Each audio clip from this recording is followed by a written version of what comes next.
Hello my friends, this is Roger Splish. I hope you're having a beautiful day, and yes, we're gonna take a look into World at War. And it's quite a few years after it was released. Guys, do you remember this game? Did you play it? Let me know in the comment section.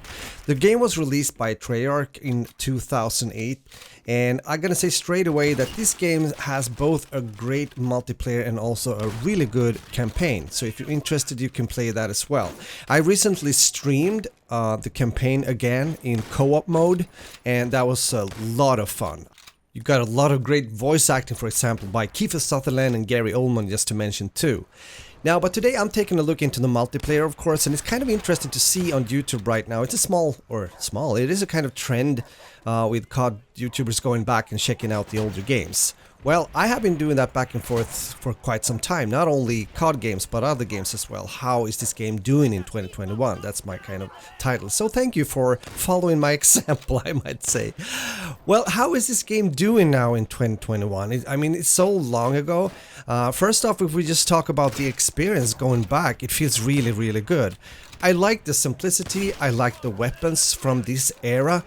Using all these bolt action rifles that I do is just, I really, really like it. I like the sound and also the feel of the maps. Yeah, the maps are mostly great, I have to say, going back to it now. And as you can also see in this video, I'm trying to play on some different maps so you can, get a bit nostalgic, I guess, again, watching the gameplay and everything. So I'm playing on PC, and as you can see, I did find quite a few servers. This is all having Punk Busters enabled. Sure, there's a lot of bots also, a lot of bot servers and stuff like that, and of course mods, and unfortunately also people cheating, which I can't really understand at all. I don't like cheating at all. I don't understand why you do it, why that could be fun, but also cheating in an old game like this, well, I have no words. But nevertheless, that's my experience trying out the game now in 2021, trying to find games and everything. So I did that, I played quite some, and again I had fun. I can see like the last 30 days, I think like average players in World at War has been around 700, 724-ish, something like that, peaking a bit over 1K. We also have to say that a lot of these guys are also playing the zombie mode, and I have to say, checking out the zombie mode again recently in a stream, I just stopped the campaign, or actually we came to an end, mentioned the co-op campaign, and we went into zombies, and it's really fun. I'm not a huge zombie player, you might say, in Call of Duty, but oh man, it's so good. It's really good game mode. Probably the best. Let me know if you agree upon that when it comes to zombies in World at War. Is it the best one ever in Call of Duty? I might actually think so. Also, one thing to add when you're looking for servers is to press refresh list. It's important to say I didn't do that when you see not the screenshot, but the actual server list in this video. Then you will probably find more. You can also use filters to actually see the ones that you are most interested in. And then you will probably see more servers up and running than you can actually see here in the video that I'm showing you. So yeah, it's cool. I think actually these numbers are really high for such an old game. I shouldn't say that I'm surprised, and again, as mentioned, I think many of these guys are playing zombies. But it's definitely alive, and it's definitely something to get into again in 2021. I can highly recommend you guys to download your old World at War game again and get in and play it. I think also what we can learn from this, going back in, like looking in the rear mirror at older games, is that you don't have to overdo things. You don't have to do it so complicated to actually be a good game.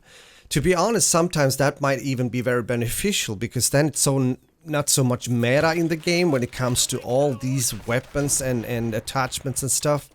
As you may know, in a game like this, it's quite basic. You have the classes, but it's not so much more than that. Like in modern shooters, you might have hundreds of attachments and stuff, which kind of, makes the gameplay a bit hard to balance sometimes. In this game, it's very straightforward, and I really, really like that. So I have to give Treyarch a big thumbs up for this game. It kind of awoke in my interest again for older games to be played. So I think therefore there is definitely a reason why World at War in 2021 has more players than some of the modern, you might say, Call of Duty games such as B&3 and maybe some other games. I haven't really been checking the stats, but I do think that's true. And I also asked a question when it comes to the upcoming Call of Duty game of the year of 2021, and the question was, what would you like to see? Would you like us to go back to this era or something else, the future? I used a comment from Deepak Nande, and he says, I personally want to see a game which would be futuristic, not necessarily that they have to fight on Mars and black hole. They have been releasing games which are quite similar to real life situations for quite some time now, so I do want to see a change which would look cool, like wall running from BO3, Titans from Titanfall, etc. And that's an interesting comment. I think I was on the same track in a way. But on the other hand, I'm most interested in a good game, good hit detection, good servers, a lot of content being added, good weapons, everything like that, good sound. And yeah, it's a lot of good in there, isn't it? My question for the next video is, if you could produce a Call of Duty movie, what would the name of that movie be and what would it be about? A short, like, you know, get us to know what you think it would be about. And your comment can be highlighted in my next video. Oh my god, my fantasy is all over the place. So guys, thank you for watching. I hope you enjoyed me going back the memory lane and playing some World at War. Still a very great game, I have to say. Bye bye.